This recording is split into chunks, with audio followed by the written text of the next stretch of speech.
મારું નામ અક્ષિતાબેન જાની છે. અખિલ ભારતીય રાષ્ટ્રીય શૈક્ષિક મહાસંઘ ગુજરાત પ્રાંતમાં મહિલા મંત્રી તરીકેની મારી જવાબદારી છે. એસઆઈઆરની કામગીરી ચાલી રહી છે, શું શિક્ષકોને સમસ્યા પડે?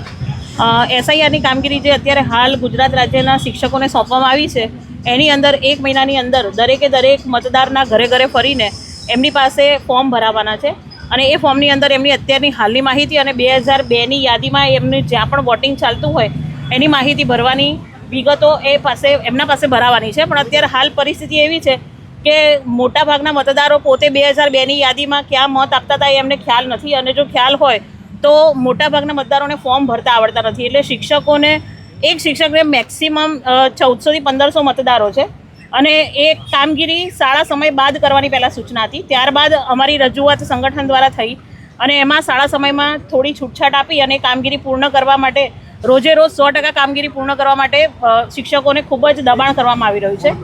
આ ઉપરાંત મહિલા શિક્ષિકાઓના જે મોબાઈલ નંબર છે એ દરેક ફોર્મ પર છાપી દેવામાં આવ્યા છે. એટલે મહિલા શિક્ષિકાઓને રાતના 12 વાગ્યા સુધી મતદાર વિસ્તારમાંથી ફોન આવે છે ને એમને હેરાન પરેશાન કરવામાં આવે છે. ઘણીવાર તો ના છાજે એવા મેસેજ પણ એમના મોબાઈલમાં આવે છે, એના પણ અમારી પાસે પુરાવા છે. આ ઉપરાંત શિક્ષકો કોઈ કારણસર અથવા તો કોઈ મહિલા પ્રેગ્નેન્ટ છે અથવા તો કોઈ ભાઈ કે બેન પોતે વેકેશનમાં પોતાના વતનમાં હોય અને જો મિટિંગમાં કે એમાં હાજર ન રહી શક્યા હોય તો એમના વોરંટના ધરપકડના ઇસ્યુ કરવામાં આવ્યા છે. તો આ બધી વસ્તુઓ એક ગુલામશાહી જેવું વર્તન છે શિક્ષકો સાથે. એક તો અમારા શાળાના બાળકોનું શિક્ષણ કાર્ય બગડી રહ્યું છે.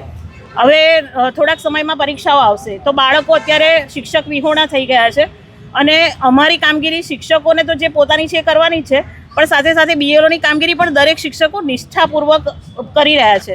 તેમ છતાં એમનું કોઈ સ્વમાન કે આત્મસન્માન જળવાતું નથી અને એમની સાથે ગુલામો જેવું વર્તન કરવામાં આવે છે. એમને ધરપકડ કરવામાં આવે, એમને નોટિસ પાઠવવામાં આવે, રોજે રોજ 100% કામગીરી પૂર્ણ કરો આવા ફોન મેસેજો આપવામાં આવે, ન કામગીરી કરે તો નોકરીઓમાંથી સસ્પેન્ડ કરી દેવા સુધીની પણ ધમકીઓ મળતી હોય છે. તો આ બધું શિક્ષક આલમની અંદર એક મોટો રોષ ફેલાઈ રહ્યો છે. આ ઉપરાંત આ બધા જેટલા પણ મતદારો છે એમની વિગતો અમારે ઓનલાઈન પણ કરવાની છે. તો અમે શિક્ષકો છીએ, અમે ઓપરેટરો નથી. એટલે આ કામગીરી કોમ્પ્યુટર ઓપરેટરો અથવા તો જે ક્લાર્ક છે એમને કરવાની છે. એટલે આ કામગીરી શિક્ષકોને બિલકુલ સોંપવામાં ન આવે. ફોર્મ ભરવામાં પણ અમારે આ સમય મર્યાદામાં કામ પૂર્ણ થઈ શકે એવી કોઈ પરિસ્થિતિ છે નહીં. એટલે સમય મર્યાદામાં વધારો કરવામાં આવે અને શિક્ષકો સિવાય બીજી અન્ય 13 કેડરોને ઓર્ડર કરવાની ચૂંટણી પંચની જોગવાઈ છે. તો બીજા અન્ય કેડરોને પણ આ બીએલઓના ઓર્ડર આપવામાં આવે અને શિક્ષકોને એમનું શિક્ષણ કાર્ય કરવા દેવામાં આવે, એમના વર્ગમાં રહેવા દેવામાં આવે. કારણ કે અમારા બાળકો જે છે એ ગરીબ મધ્યમ મજૂર વર્ગના છે અને એમનું કોઈ નથી. તો જો અમારું કામ અમે બીએલઓનું કામ કરશું તો અમારું કામ કોણ કરશે? જો ચૂંટણી પંચ એવી કોઈ જોગવાઈ કરતા હોય કે અમારું કામ કરવા માટે પણ અમને એવા સહાયકો આપવામાં આવે કે જેથી અમારું વર્ગ કાર્ય જે બગડી રહ્યું છે એની ભરપાઈ થાય.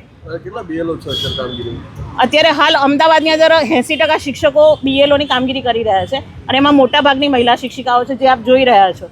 તો કામગીરી કરવાની શિક્ષકોએ ના નથી પાડી, પણ એને એટલી જટિલ બનાવી દેવામાં આવી છે, એવી પ્રક્રિયા કરી છે કે જે મતદાર પોતે તો ભરી જ નથી શકવાનું, તો એક શિક્ષક 1400 મતદારના ફોર્મ કેવી રીતે ભરે?